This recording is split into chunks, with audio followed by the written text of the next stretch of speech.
무화과 나무라는 주제로 말씀을 준비했습니다.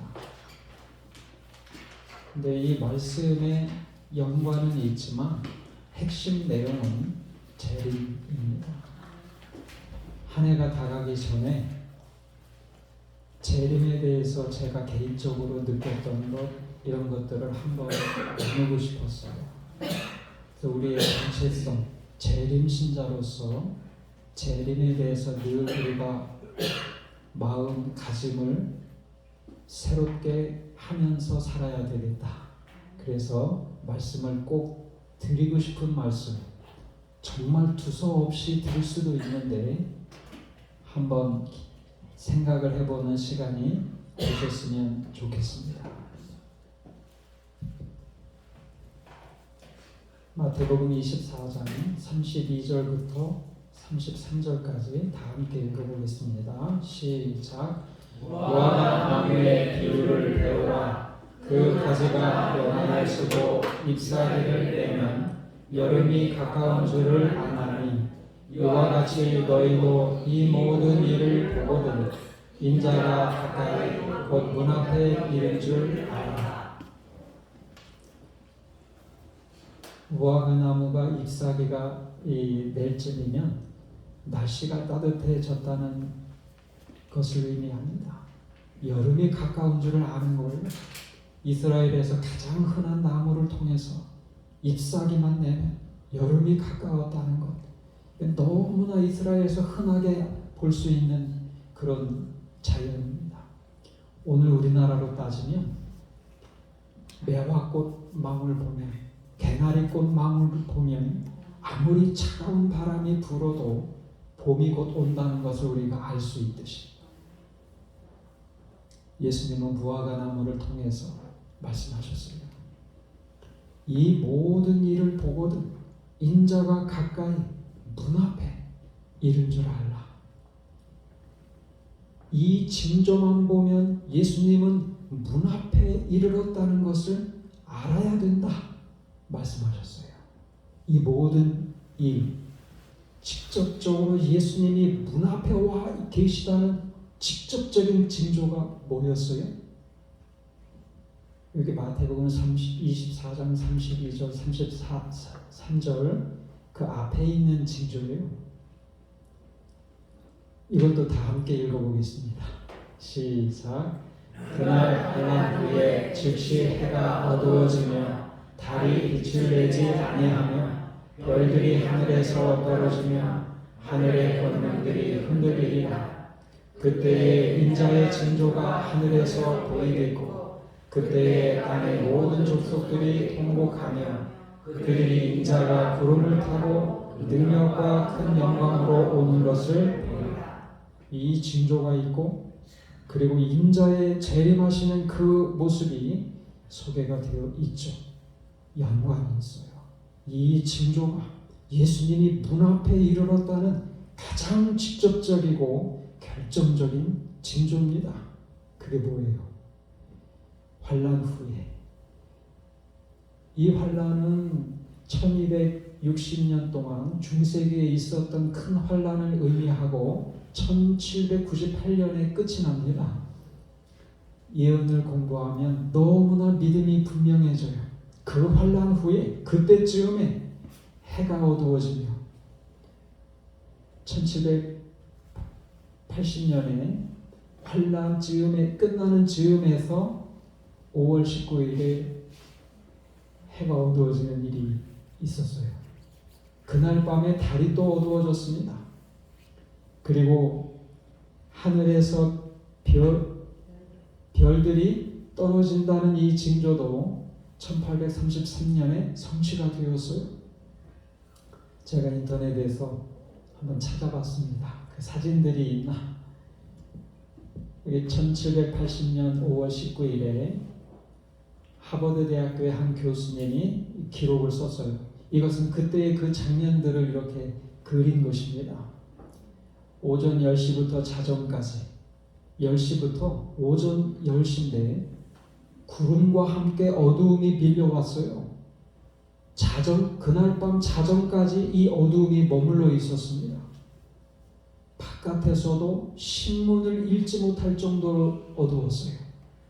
그리고 그날 밤에는 달이 핏빛처럼, 달이 자정 이후에 보여지긴 했는데 달이 핏빛처럼 보이는 현상이 일어났어요. 환란 후 그때쯤 이런 일들이 있었습니다.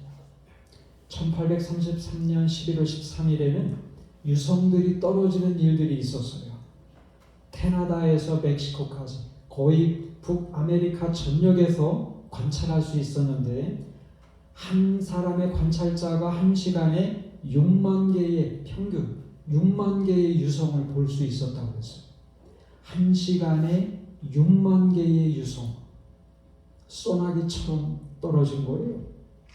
이 징조들을 목격한 어떤 대학교 교수는 하나님의 심판의 날이 임박했다는 것을 알 수 있었다라고 고백을 했습니다. 예수님이 말씀하신 인자가 문 앞에 이르렀다는 가장 직접적이고 이 한 징조가 이렇게 환란이 끝날 즈음에 있었다는 것입니다. 우주적으로 있은 거예요. 문 앞에 이른 줄을 알아야 됩니다. 그러면 과연 이 징조를 보고 재림 신자들은 오늘날 예수님이 문 앞에 이른 줄을 알면서 살까요? 모르면서 살까요? 한번 요것도 한번 같이 읽어볼까요? 시작. 만일 그 악한 종이 마음에 생각하기를 주인이 더디 오리라 하여 동무들을 때리며 술 친구들로 더불어 먹고 마시게 되면 생각지 않은 날 알지 못하는 시간에 그 종의 주인이 이르러 엄히 때리고 외식하는 자의 받는 율에 처하리니 거기서 슬피 울며 이를 가함이 있으리라. 마태복음 24장에는 두 가지 종인들이 나오죠. 충성된 종, 악한 종. 두 종류의 종들이 나옵니다. 근데 마지막 부분은 악한 종이었어요. 결론 부분으로 우리가 집중해서 볼 수 있도록 마지막 결론 부분에선 악한 종이었어요. 이 악한 종은 도대체 어떻게 살았길래 예수님이 이런 재림 신자들은 악하다 이런 평가를 내리셨을까요? 뭐 때문에? 악하다. 정말 악하다. 이렇게 표현하셨을까요? 세 가지 특징이 있어요. 첫 번째는 뭡니까? 빨간색. 마음에 생각하기를 주인이 더디 오리라. 그러면 의문이 생겨요. 아니 마음으로만 예수님이 더디 올 수도 있겠는데 라고 생각하는 게 악하다라는 평가를 받을 만큼 나쁜 일인가요? 더디 오신다. 생각만 했는데 왜 그래요? 마음에 그렇게 생각하니까 뭘 안 해도 되겠다. 제 집사님에게서 많은 걸 제가 배웁니다. 기억절 암송 제가 열심히 했어요. 그것도 배우고 또 재림에 대해서 이렇게 말씀하시는 것 일상생활 중에도 말씀 많이 하세요. 그런 거 배웁니다.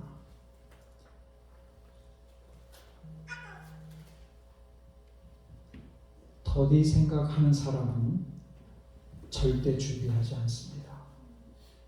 자기만 준비하지 않는 게 아니고 자기의 말과 행실로 겉으로 보여지는 걸 통해서 다른 사람도 준비하는 걸 막습니다. 예수님 보시기에 마음속으로 더디 온다고 생각하는 재림 신자가 가장 악하다라고 말씀하셨어요. 오늘 우리는 예수님이 더디 오신다고 생각하는 신자인가? 이거 생각해 보셔야 합니다. 악하다고 하셨어요. 두 번째, 이런 재림 신자들에게 두 번째 특징은 생각지 않은 날 알지 못하는 시간에 재림이 반드시 임한다는 거예요. 생각지 않았을 때. 아니 재림 신자들이 얼마나 징조에 대해서 공부하고 얼마나 많이 관찰을 했는데 그 날에 생각지 않은 날 예수님 오신다고 말씀하실까? 의문이 들어요. 그 이유가 뭔지 우리가 들었지요. 예수님 그 이유도 설명해 주셨지요. 술 취하고 방탕하고 생활의 염려로 마음이 무뎌지는 누가복음에서 똑같은 장에 말씀해 주셔서 마음이 무뎌지는 게 문제입니다. 여러분, 여기에서 방탕해야만 마음이 무뎌지나요? 난 그렇게 살지 않으니까 마음이 무뎌진 건 아닐 거예요. 마음이 무뎌지는 거는 방탕한 생활을 통해서만 마음이 무뎌지는 게 아니에요. 너무 세상의 재미를 쫓고 편안하게 살려고만 한다면 무뎌질 수 있어요. 정말인가요? 재밌잖아요. 너무 세상이 재미있고 그러다 보면 성경 보고 기도하는 시간은 재미없을 수 있어요. 전도하고 봉사하러 나가는 일은 불편할 수 있어요. 재림 신자들도 정말 인생을 재미있게 사셔야 돼요. 또 편안하게 사시는 것도 좋습니다. 필요합니다. 그러나 그것이 인생의 전부처럼 살면 마음이 무뎌질 수 있어요. 성경 보고 기도하고 재미없을 수 있잖아요. 핸드폰 보면 재밌잖아요. 재미만 추구하고 살면 안 되는 거예요. 왜요? 마음이 무뎌지면 끝입니다. 아무리 재림의 징조가 일어나도 마음이 무뎌진 가운데 보게 되면 일상적인 일처럼 보여지게 됩니다. 며칠 있으면 처음에 좀 긴장이 되겠지만 며칠 지나면 다시 별일 없을 거야. 결코 준비하지 않아요. 그날이 덕과 같이 생각지 않을 때 임하게 되는 것입니다. 마음이 무뎌지면 끝입니다. 세 번째 특징이 있어요. 거기서 슬피 울며 이를 갈미 있으리라. 이제 모두 운명이 결정이 되고 더 이상 돌이킬 수 있는 기회가 없게 됩니다. 그러면 슬피 울며 이를 갈미 있겠다. 이거는 영원한 운명이 결정이 되고 다시는 돌이킬 수 있는 기회가 없을 때 영원히 죽어야 될 그 운명에 대하여 슬퍼하고 후회한다는 문학적인 표현이에요. 여러분, 시대의 소망에 우리가 보게 되면 시대의 소망에 지옥을 피하고 하늘을 선택하려고 하는 사람들이 많다고 했을까요? 적다고 했을까요? 제가 요 대목의 시대의 소망을 읽으면서 말씀 준비하면서 거기에 세 글자로 딱 이렇게 설명하셨어요. 드물다. 오늘 우리가 마지막 때 우리의 운명이 결정되고 하나님으로부터 악한 종이라고 이렇게 선언을 받게 되고 영원한 이 운명이 결정된 이후에 다시는 돌이킬 수 없는 기회가 없을 때 정말 슬퍼하고 후회할 거예요. 뻔히 그 결과를 다 알면서도 지옥을 피하고 하늘을 선택하려고 하는 사람들이 그럼에도 불구하고 뻔히 다 알면서 드물다 그렇게 표현하셨어요. 그래서 오늘 우리도 예수님이 말씀하신 정말 문 앞에 이르렀다는 가장 결정적인 증거를 또 이미 우리가 지난 수백 년 전에 지난 이때에 살면서 예수님이 문 앞에 이르렀다는 것 우리가 기억하면서 준비된 가운데 우리가 살아야 됩니다. 우리 집사람 여기 있는데 제가 며칠 전에 이 말씀 좀 꼭 나는 마지막으로 이 말씀을 드리면서는 재림에 대해서 해야 되겠다. 그러면서 우리도 날마다 준비하면서 사는 게 필요할 것 같다고 다시 한번 이게 또 떠올라서 이렇게 나누기도 했는데 우리가 날마다 준비하면서 살아야 됩니다. 예수님 오심이 문 앞에 이르렀습니다. 제가 TV 보면서 다큐멘터리 하나 봤어요. 셰클턴이라는 영국 탐험가인데 영국 방송국에서 BBC가 세계 5명의 탐험가, 위대한 탐험가를 꼽았는데 5번째로 뽑혔어요. 이분은 남극 탐험에 실패한 사람인데 가장 존경받는 탐험가 중에 한 명이에요. 왜 그런가 하면 극한 상황에서 27명의 탐험 대원 전원을 살렸어요. 다른 탐험 대장은 자기의 욕심 때문에 명예를 위해서 무리하다가 대원들을 죽게 만드는 탐험가들도 있었거든요. 근데 이분은 극한 상황에서 자기 명예보다 대원들의 생명을 소중하게 여겼어요. 다 살렸어요. 그래서 존경받는, 탐험은 실패했지만 존경받는 탐험가였습니다. 이 다큐멘터리를 보는데 이분은 27명의 대원들과 함께 남극 탐험, 남극 지점을 딱 정복하고 싶었는데 남극 대륙을 눈앞에 두고 떠다니는 얼음 사이에 갇혀서 오더가도 못하고 배가 파손되는 경험을 했어요.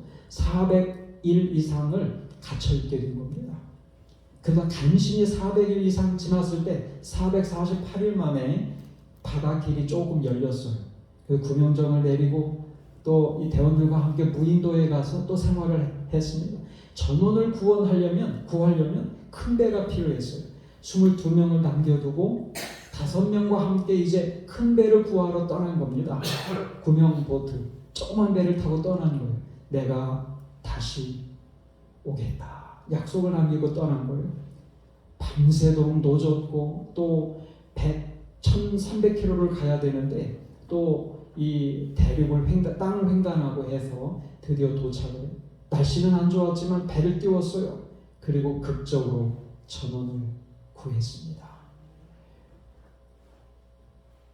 두 가지 요소 때문에 전원이 살 수 있었어요. 이 탐험 대장의 이 책임 정신. 두 번째는 이 탐험 대원들의 믿음.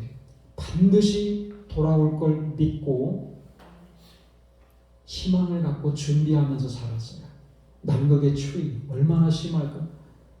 우리는 영하로 떨어져도 참 견디기 힘든데 영하 30도에서 배고픔과 싸우면서 기다렸어요. 이분들은 배가 와서 구조하더라도 언제 또다시 얼음들이 밀려와서 갇히게 될지 모르니까 매일 아침에 일어나서 짐을 쌌어요. 배가 오면 즉시로 탈 준비를 한 겁니다. 그날 안 오면 다시 짐을 풀고 다시 그 다음 날이 되면 짐을 싸고 언제 다시 오더라도 즉각적으로 그 배에 타기 위해서 준비했어요. 마침내 그들은 600일 이상 견디고 영국으로 무사히 귀환한 것입니다. 감동을 많이 받았어요. 재림신앙도 그래야 되겠다. 예수님은 약속을 지키십니다. 그날이 가까웠어요. 문제는 우리입니다. 오늘 우리들이 마음이 무뎌지면 안 됩니다. 깨어있으면서 매일매일 준비하면서 하루하루를 살게 되시기를 바랍니다. 제가 두서없지만 제가 깨달은 거 꼭 이 마지막 이 안식일에 제 기회가 있는 마지막 안식일에 드리고 싶었어요. 두 번째입니다. 또 다른 무화과 나무를 통한 교훈인데 우리의 마음을 하나님 말씀에 모으기 위해서 다시 한번 같이 읽겠습니다. 시작. 이튿날 저희가 베다니에서 나왔을 때에 예수께서 시장하신지라 멀리서 잎사귀 있는 한 무화과 나무를 보시고 혹 그 나무에 무엇이 있을까 하여 가셨더니 가서 보신즉 잎사귀 외에 아무것도 없더라. 이는 무화과의 때가 아니니라.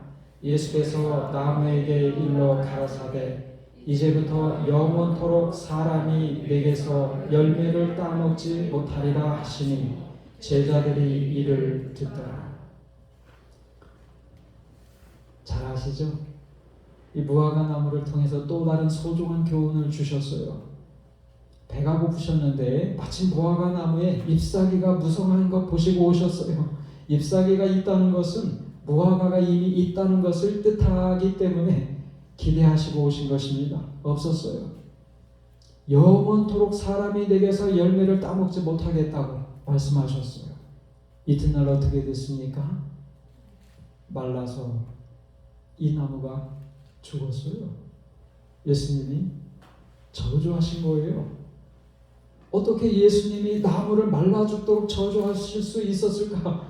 이거는 자연스러운 일이라기보다는 그만큼 너무나 소중한 교훈을 주시는 것을 보여주신 거예요. 그게 뭐예요? 열매가 없으면 존재의 의미가 없다는 겁니다. 여러분, 우리가 여기 과일나무 3개 심으셨죠? 저 장로님이 심으셨죠? 예. 가을이 되면 기대가 됩니다. 저기 석류나무도 있고 보리수나무도 있고 감나무도 있어. 기대가 돼요. 장로님의 뜻이 다 이루어졌어요. 예. 과일나무를 심은 목적은 뭐예요? 열매를 기대하니까. 사과 과수원에서 사과 열매가 맺히지 않으면 어떻게 해요? 베어내야 되는 것입니다. 열매를 기대하시기 때문에 심으신 거예요. 그러면 여기에서 무화과 나무는 누구를 상징했습니까? 하나님 백성. 무화과 나무는 여기에서는 하나님 백성, 이스라엘을 의미하죠. 하나님께서 이스라엘 족속을 특별히 선택하시고 하나님의 언약 백성으로, 우리 목사님, 저기 이명훈 목사님 설교 마지막 하셨잖아요. 예, 그 언약에 대해서 저도 공부 많이 합니다. 목사님을 통해서 언약에 대해서 이렇게 소중한 의미들이 있는지 배우고 있어요. 근데 언약 백성으로 특별히 삼으신 것은 목적 없이 그런 일 하신 게 아니라는 것을 우리가 알아야 돼요. 그 이스라엘 백성도 하나님의 축복을 받지만 이 축복을 주변 민족들과 나누면서 살도록 그 특별한 목적을 위해서 부르셨단 말이에요. 근데 이스라엘 백성들이 열매를 맺지 않았을 때 하나님이 그 나라를 멸망시키신 것이 아니라 그들의 운명을 스스로 선택한 것이 되는 겁니다. 여러분, 이 나무는 또 누구를 상징할까요? 이스라엘만 상징할까요? 오늘 우리도 상징하는 것입니다. 시대의 소망에 보면 모든 시대의 교회, 모든 그리스도인도 무화과 나무라는 것을 의미한다는 것을 말씀하셨어요. 오늘 우리도 무화과 나무예요. 열매가 없으면 우리의 운명을 우리 스스로가 선택한 것입니다. 예수님은 이걸 가르쳐주고 싶으셨어요. 그 나무에 그 저주를 하신 거예요. 재림도 그럴 거예요. 예수님의 재림이 하실 때 열매가 없는 사람은 결정적인 재림을 위한 준비는 열매가 될까요? 그거 알려드리려고 저도 공부 많이 하고 오늘 이 말씀 준비한 거예요.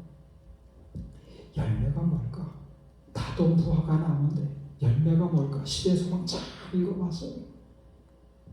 품성이라는 말은 한마디도 직접 나오지 않지만 결국은 품성변화로 결론이 납니다. 자신만을 위해 살지 않고 다른 사람을 위해 사는 것, 그게 품성변화 아닌가요? 자신만을 위해서 살던 사람이 하나님과 다른 사람을 위해서 사는 것, 품성변화입니다. 여기에 이 대목에 봉사라는 말 4번 나옵니다. 봉사. 다른 사람의 구원에 대한 깊은 열망을 갖고 살기를 하나님은 기대하신다. 그게 열매입니다. 자, 품성이 진짜 재림 준비의 핵심이 되는지 한번 보겠습니다. 다 함께 읽어보겠습니다. 시작. 예수께서 제자들을 위하여 큰 저택들을 짓고 계시는 동안 제자들은 거룩한 모습을 따라 품성을 건설하여만 하였다. 여기 우리가 하늘에 가서 살려면 2가지 준비가 이루어져야 돼요. 하늘에 집이 있어야 돼요. 그거 예수님이 준비하십니다. 그러나 우리도 준비할 게 있어요. 뭐예요? 품성이에요. 우리가 하늘에 가서 살게 되면 하늘에 가서 이런 사람들이 있을 거라고 생각이 드십니까? 남 미워하는 사람, 남 헐뜯는 사람, 욱하는 사람, 싸우는 사람, 이런 사람 하늘에 있을까요? 없을까요? 없어요. 하늘에 가면 달라지겠지? 아니에요. 이 땅 위에서 품성 변화를 이루고 준비해야 됩니다. 남 헐뜯고 남 얘기하고 욱하고 싸우고 이런 사람은 하늘에 없는 거예요. 이 땅에서 품성 변화를 이루셔야 합니다. 그리스도의 품성이 그분의 백성들 속에 완전하게 재현될 때에 그분은 당신의 것을 찾으시려고 이 땅에 강림하실 것이다. 품성 변화, 재림 준비의 핵심. 그러면 어떤 분들은 이렇게 말씀하실 거예요. 아니 재림 구원은 믿음으로 받고 재림은 품성 변화입니까? 그게 무슨 아닌가요? 여러분 믿음이 품성 변화예요. 핵심은 그겁니다. 여러분 믿음으로 구원받죠. 뭘 믿는 거예요? 도대체 믿음이라고 말할 때 믿음이 뭘 믿는지를 알아야 되죠. 믿음이 뭐예요? 뭘 믿는 거예요? 예수님께서 우리의 죄와 죽음으로부터 구원해 주신 구세주를 믿는 거잖아요. 죄로부터 구원해 주셨어요. 그걸 믿는 거예요. 허상을 믿는 게 아닙니다. 죄로부터 우리를 구원해 주. 죄가 뭐예요? 계명에 따라 하나님을 사랑하고 이웃을 사랑하지 않고 자신만을 위해서 사는 게 죄잖아요. 그러므로 죄로부터 구원해 주신 것은 자신만을 위해서 사는 삶으로부터 하나님을 사랑하고 이웃을 사랑하는 사람으로 구원해 주신 것을 믿는 거예요. 믿음으로 구원받은 것은 우리의 품성의 변화를 이루는 것 같은 말입니다. 죄로부터 구원해 주셨잖아요. 자신만을 위해서 사는 걸로부터 구원해 주셨잖아요. 그게 품성 변화입니다. 그러면 또 어떤 분들은 품성 변화를 이루는 거 이거 시간이 많이 걸리는 일인데 어떤 분들은 죽음을 앞두고 시간이 얼마 없는데 어떻게 품성 변화를 이룰 수 있는 기회가 있을까요? 품성 변화는 단번에 이루어지는 겁니다. 그거 아세요? 단번에 이루어지는 품성 변화를 유지하는 일이 평생 걸리는 겁니다. 품성 변화의 본질, 핵심이 뭐예요? 내 뜻대로 살지 않고 내 욕심대로 살지 않고 나의 주님 뜻대로 사는 거예요. 굴복하는 겁니다. 품성이 변화된 사람도 화를 낼까요? 안 낼까요? 화를 낼 수 있어요. 핵심은 그거예요. 실망하지 마세요. 화낼 수 있어요. 품성 변화된 사람 모세도 화냈어요. 욱했어요. 그러나 주님 뜻이 무엇인지 알게 되면 순복하게 됩니다. 그래서 즉각적으로 사과하는 거예요. 품성 변화된 사람도 화낼 수 있어요. 욱할 수 있어요. 그러나 주님 뜻이 무엇인지 알게 되면 순복하게 돼요. 저 집사람이랑 처음에 결혼해서 대판 싸움 좀 많아요. 한 번은 차를 타고 운전하는데 여보 뒤에 전봇대 있으니까 잘 봐줘요. 그랬더니 서 있기만 하고 신호를 안 줬어요. 전봇대 박았을까요? 안 박았을까요? 멋있게 가서 박았죠. 정말 있는 힘껏 박았죠. 화가 났을까요? 안 났을까요? 화가 대단히 났죠. 당신 거기에 세워놓은 이유가 뭔데? 왜 나한테 신호를 안 주는 거야? 그리고 차 충돌해서 이렇게 찌그러졌잖아. 그때 제가 범퍼 피는 거 배웠으면 제가 폈을 거 아니에요. 실사는 그죠? 대판 싸웠어요. 그리고 화가 나서 운전하는데 하나님 음성이 들리는 거. 너 뭐 때문에 이렇게 화난 거야? 마음속으로 대화가 시작이 되는 거예요. 하나님 제가 화낼만 하죠. 제가 집사람 차 이렇게 잘 보라고 했는데 한 번도 신호를 안 줬어요. 차가 찌그러졌습니다. 근데 누가 운전대를 잡고 있지? 제가 운전대를 잡고 있죠? 그러면 누구의 책임이 더 큰 거지? 사실은 최종적으로는 제 책임이 더 크죠. 그러면 화를 내는 게 맞을까? 하나님 제가 잘못했어요. 그게 하나님의 뜻인데 제가 잘못했습니다.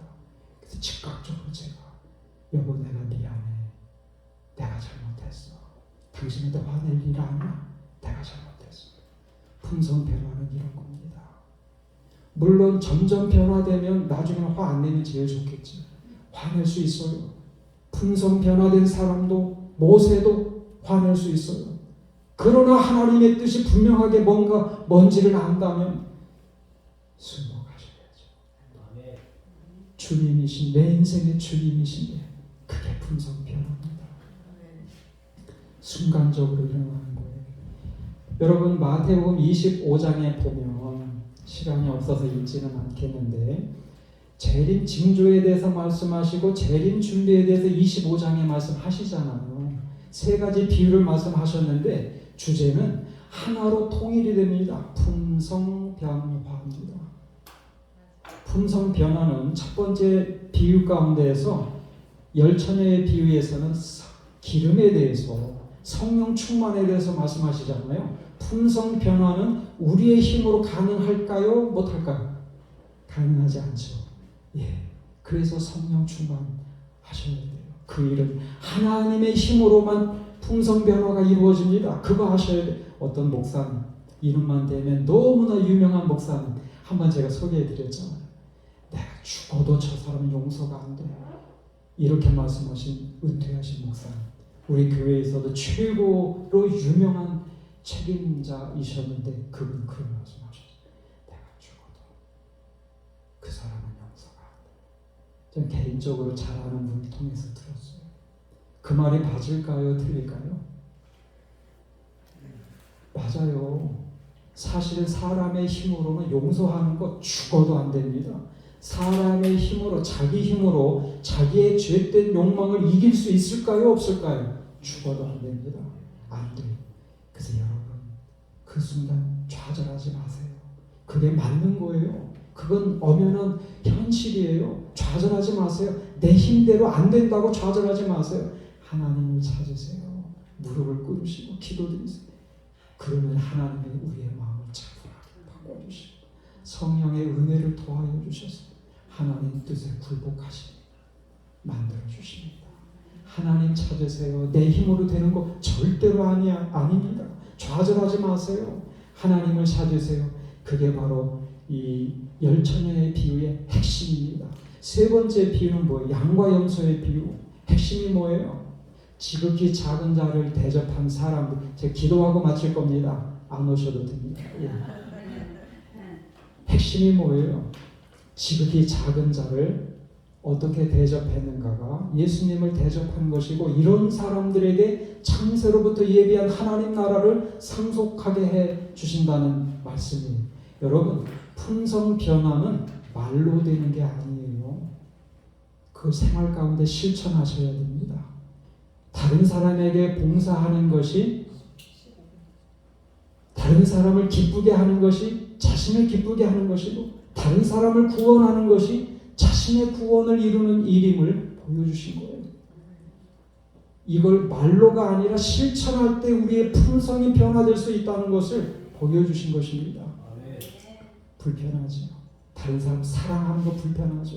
그 사람 기쁘게 해야 내가 기쁠 수 있고, 그 사람 구원의 길로 인도해야 내가 구원의 길로 갈 수 있다는 것, 실천을 통해서만 이게 이루어지게 되어 있고 완성되게 되어 있는 것입니다. 품성 변화는 말이 아닙니다. 실천하셔야 돼요. 그걸 보여주신 것입니다. 제가 요즘에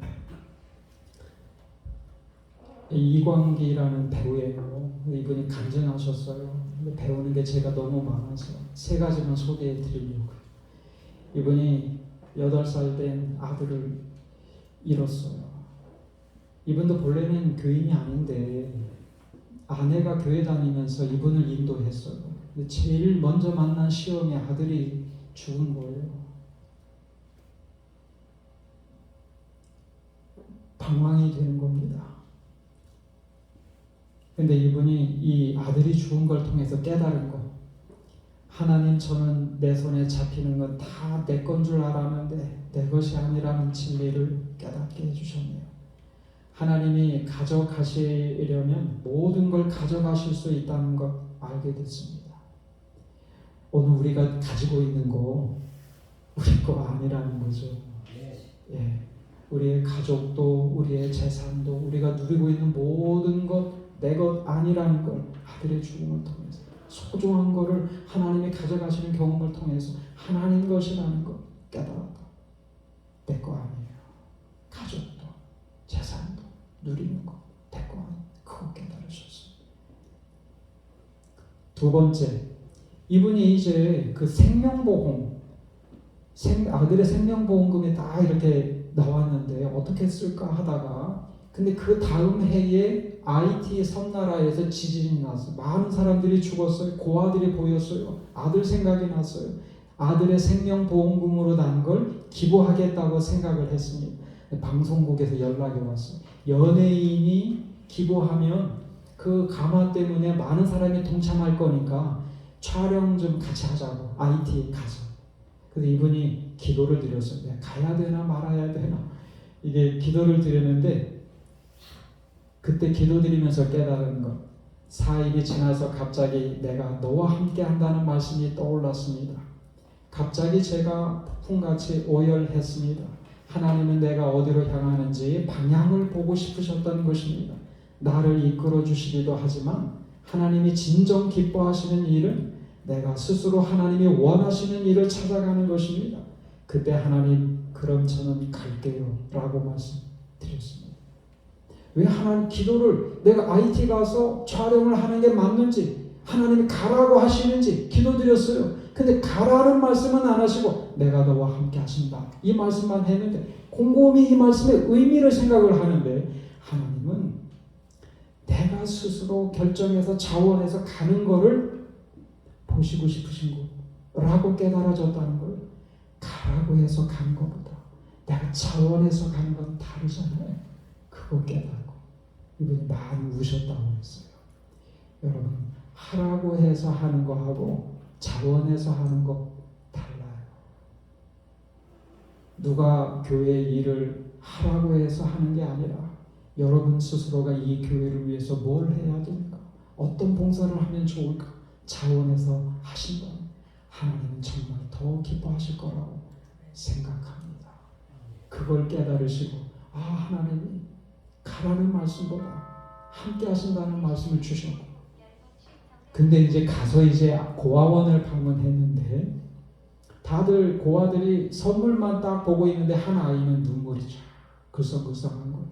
가서 몇 살이냐고 물었더니 8살.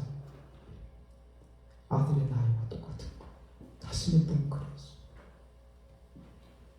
말없이 안아줬어요. 그 아이도 울고 이 사람도 울고 이분도 울고 같이 울었어요. 그러면서 깨달은 거. 하나님께서 이 한 아이를 품게 하려고 나를 이곳까지 이끌어 주셨다는 걸 깨달았습니다. 아이의 모습을 한번 보여달라고 기도했는데 이 아이를 통해서 온전하게 우리 아이의 체온을 느끼게 해주셨습니다. 저는 기도의 방법을 깨달았습니다.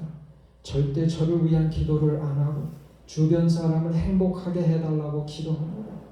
주변 사람들이 행복하면 제가 행복하게 됩니다. 그게 결국 하나님의 방법인 것 같습니다. 항상 기뻐하라는 마음, 내 이웃이 기쁘면 내가 기쁘게 됩니다. 참 아이의 모습 보여달라고 기도했는데 한 번도 안 들어주셨거든요. 근데 가서 아이를 안아주면서 느껴지는 그 체온이 아들의 체온 같았다. 그거를 보여주시려고 인도하신 것 같다고 깨달았다고 하셨어요. 기도하는 방법이 달라. 다른 사람의 행복을 위해서 기도. 그게 바로 자신의 행복이 된다는 것. 이거 깨달으셨다는 거예요. 여러분 이것 우리가 실천하면서 깨닫게 되시기를 바랍니다. 하나님이 왜 우리에게 지극히 작은 자, 정말 내가 보기에도 무시해도 될 만한 사람, 정말 지극히 작은 자를 예수님 대접할 때 그것은 우리에게 축복이 되고 우리의 구원을 이루는 것이 되고 우리의 품성이 변화되는 것이고 재림을 위해서 준비되는 것입니다. 무화과 나무를 통해서 예수님 2가지 교훈 주셨죠. 문 앞에 이르렀다는 것, 그리고 우리의 품성 변화의 열매를 맺어야 한다는 것 가르쳐 주셨어요. 이런 성도들이 되셔서 준비된 가운데 우리와 그 영광스러운 자리에 우리 가족과 성도들과 이웃들이 함께 그 자리에 참여하게 되시길 바라면서 마치겠습니다.